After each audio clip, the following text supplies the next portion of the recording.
Welcome back to Passionately Catholic. I am Anthony Digmann. Great to have you back with us for another sacred art analysis video. And what I want to take a look at today, this is actually an image of a statue of Pieta. Okay, so Pieta means pity or compassion. I think the most profound Pieta, perhaps in the world, this is probably not arguable, but Michelangelo's work, which is in St. Peter's Basilica, as you would walk in the main doors, it would be off to your right-hand side, so it's in the, I don't know if you'd call it the front of the church, like really far from the altar, okay, like in the main entryway doors. On the right-hand side, and just, I was able to see it once. I was able to go to Rome when I was a senior in high school with a school trip, and it was, just magnificent. It's just incredible for me to see artwork be chiseled out of stone and have it be so beautiful, especially with things like hair and veils and things like that would be so soft.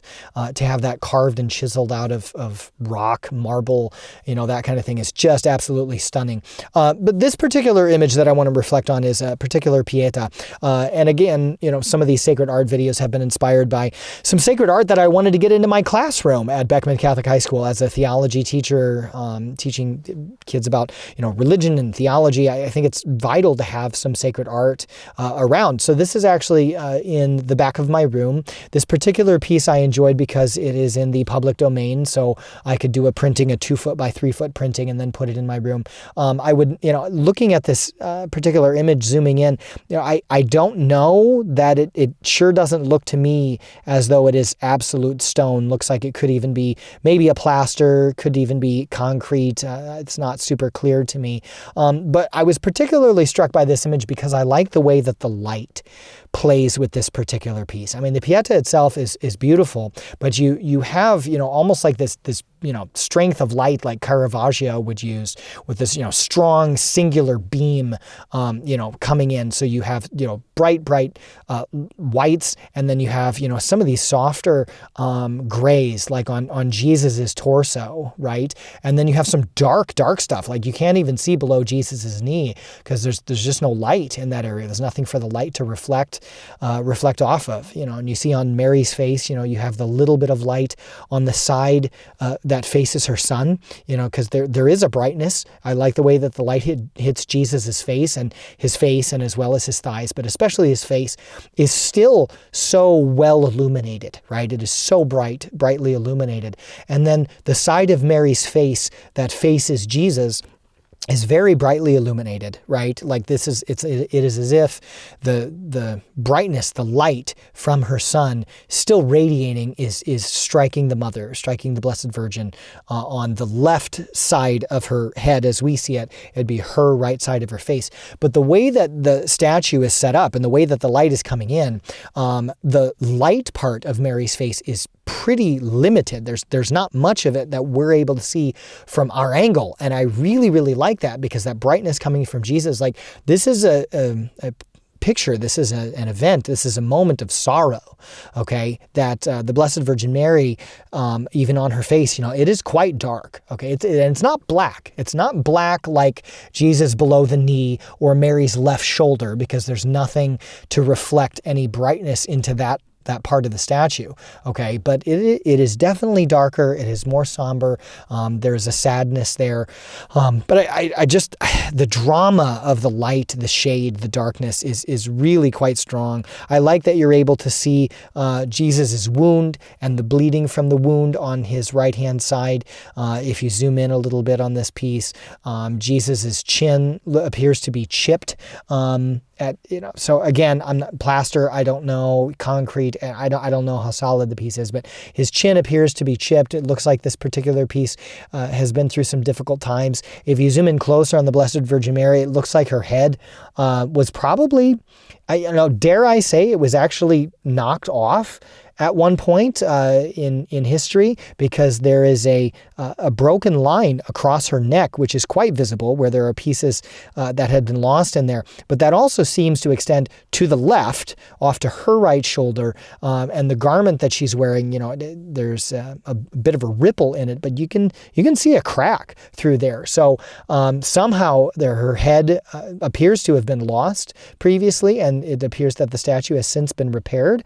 And I do wonder, if at some point in history, maybe out of some hatred for Christianity, wherever this statue actually is, I don't know, that Mary's head, somebody would have struck Mary's head to blow that off, or perhaps it was, who knows, World War I or something, and there was a bomb went off in the city and, blew the head off. Who knows what could have happened. And actually, if you want to do some more research on this particular piece, if you have an interest in it, I would really love to know some of the background on this particular piece, maybe who did it, if we have a location, maybe why Mary's head appears to have been damaged like that and Jesus's chin is chipped up the way that it is.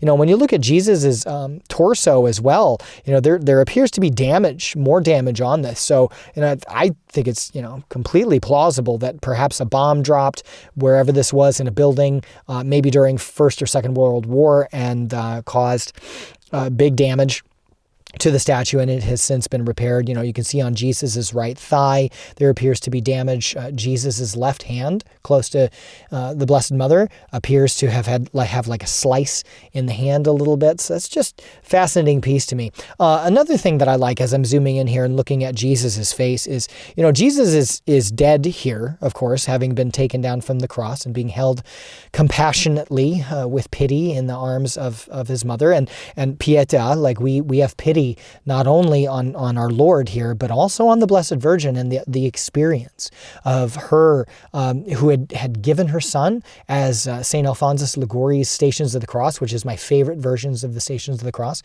talks about how she gave her son to the world. And now here, when Jesus is taken down from the cross, the 13th station, if I'm not mistaken, Mary receives him back, a bruised and broken body, back from the world, right? So she gives this incredible gift to us. And what do we give back to her? This we have destroyed his body. We have killed her son. We've killed our God, the God of the universe, our Lord Jesus Christ, right?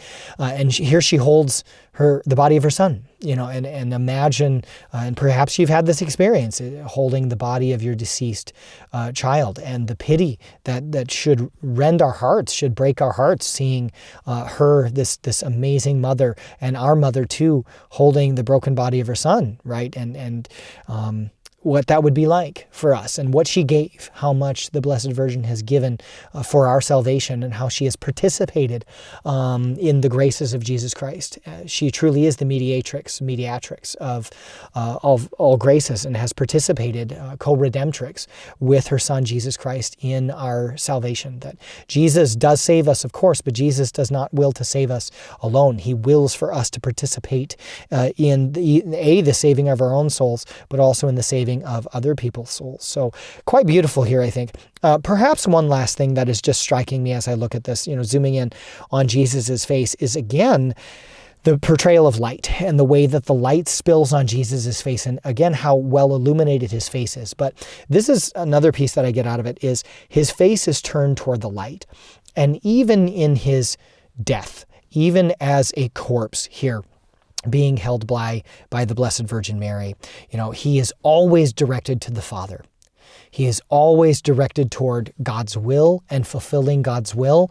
He is always a source of grace.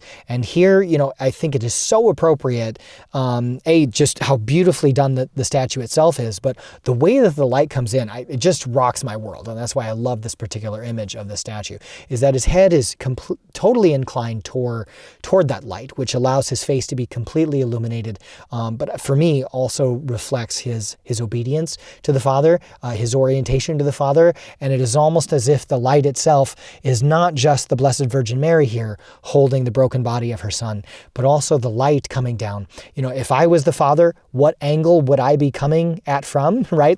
From everywhere, because God's omnipresent, of course, right? But, if I'm the Father looking down on my son, and we're kind of anthropomorphizing this a little bit, anthropomorphizing God, seeing it from a human perspective, like as if God only has one view, that would be the view. that I would probably be choosing, right? That I would be looking down directly on the face of my son in the same direction that the light is coming from. So I really enjoyed this from this particular piece. But here's the deal, my friends. I did not pick up on everything here, right? Like, what do you see? Okay, what strikes you from this particular Pieta? Okay, this pity, this compassion, image / statue.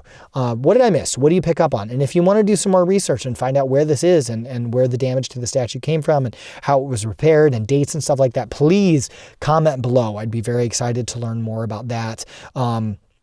Yeah, or do you have a Pieta nearby you, perhaps in a nearby church? Or maybe you live in Rome and you want to send us an image in the comments below of Michelangelo's Pieta so we can see some of the differences. And how is the Pieta illuminated in St. Peter's Basilica? I can't remember, but I'm sure it's probably illuminated quite well from multiple angles, that you wouldn't get this kind of dramatic effect, again, like Caravaggio would have used in terms of the lighting. So I want to thank, as always, all of our patrons who make everything that we do at Passionately Catholic possible through your generous financial support, either through Patreon, patreon.com/Anthony Digmann, or directly making donations. You can contact me at anthonydigmann.com if you'd like to offer some support for the work we do as well. Please pray for the apostolate work that we do at Passionately Catholic. Please comment below. If you'd like more sacred art reflections like this, be sure to subscribe. We're continually trying to do everything that we can to support Catholics in their faith and go deeper in a variety of ways. As always, I wish you God's blessings and peace, and I will see you again in the next episode.